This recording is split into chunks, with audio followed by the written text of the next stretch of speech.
Jack Nicholson as a werewolf seems like a good idea.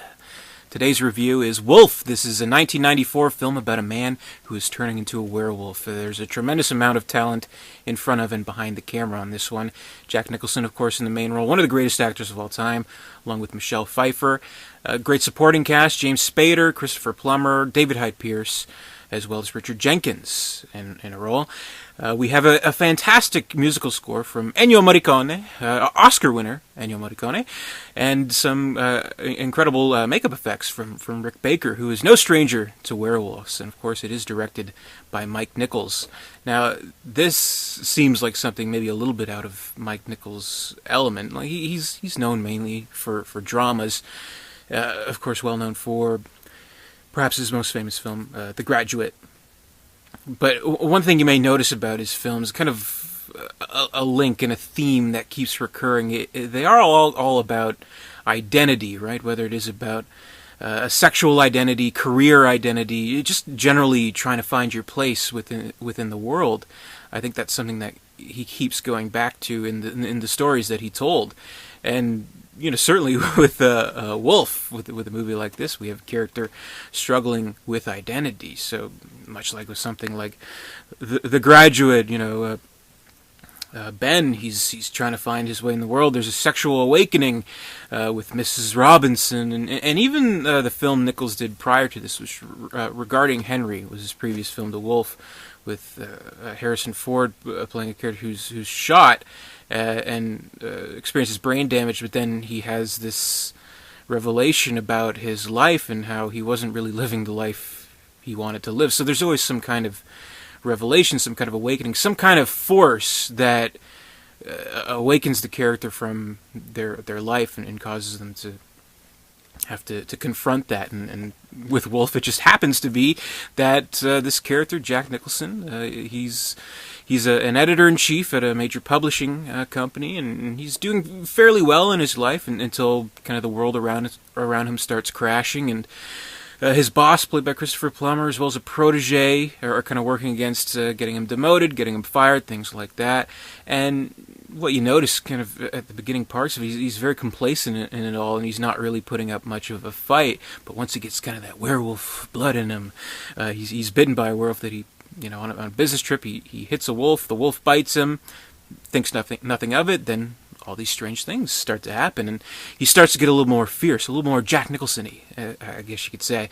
So, in the weirdest possible way, I mean, this does feel like it doesn't feel like it's a cheap thrills kind of horror movie, It is a movie about a character who is confronting a turbulent time in their lives and what they're going to do about it, and certain forces beyond his control that have him kind of act through these situations. So, and again, it just happens to be that he's cursed by a werewolf, though maybe it's not necessarily cursed. He goes to see a doctor, a well-known researcher in lycanthropy, who tells him, well, it's not necessarily a curse. A werewolf is not necessarily bad, but it may awaken badness in bad people, but goodness in good people. So he, as a good man, kind of has to struggle with this force of nature taking him over and reverting back into the id, the animal nature inside him. Something like that, and there's some good stuff in there, and there's really good moments with Jack Nichols. He's when he's starting to really fight back and making this big plan at the publishing firm, he's throwing out these kind of great Jack lines. Like his secretary's kind of like, "Whoa, you're finally kind of doing something, right?" He's like, "Oh yeah, the worm is turned and it's carrying an Uzi," or something like that. There's one scene where his kind of protege / rival, they're in the bathroom together, and he turns to piss on him. He's like, "What the hell, are you crazy?" He's like, "No, I'm just marking my territory, and you were in my way." This is good stuff like that. With big business, it's a dog-eat-dog world, and I guess it kind of takes it literally here. So there's that. I do think it's a very engaging movie, and again, doesn't feel quite like your average kind of werewolf movie. It's set in modern times in New York City, and kind of it goes against like what you expect from kind of like a werewolf movie. You know, like you always kind of expect it to be in like a castle or like an old village or something like that, way back in the times, things like that. But here it's a more modern setting, and the transformation scenes, the werewolf carnage, as it were, is not necessarily the focus of this movie, which is a good thing about the movie, as well as maybe one of its downfalls. Or at least flaws, I'll say. I don't say downfalls, because it is, as a whole, a very good movie, I would say. But when we kind of reach to the climax, the final act of the movie, which, to my understanding, was reshot in some way, so I'm not sure what the original idea were, but it kind of brings all the characters together. Michelle Pfeiffer character, of course, she's engaged in a romantic escapade with Jack Nicholson.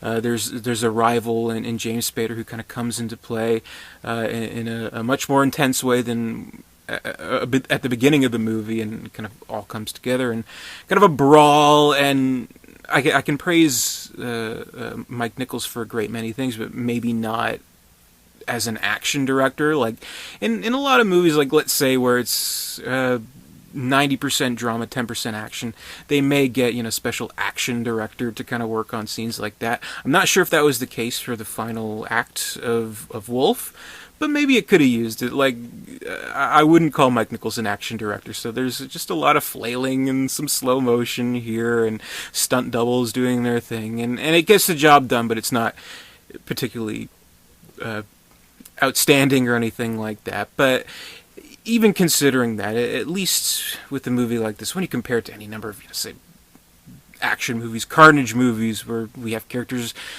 beating each other to pulps and things like that, at least here we know why these characters are in their conflict. We know who they are, we know why they're fighting, we know what's at stake, which I think ultimately brings it to an effective conclusion. And you know, Jack Nicholson, this is a point in his career where he had already won like 2 Oscars, biggest star in the world.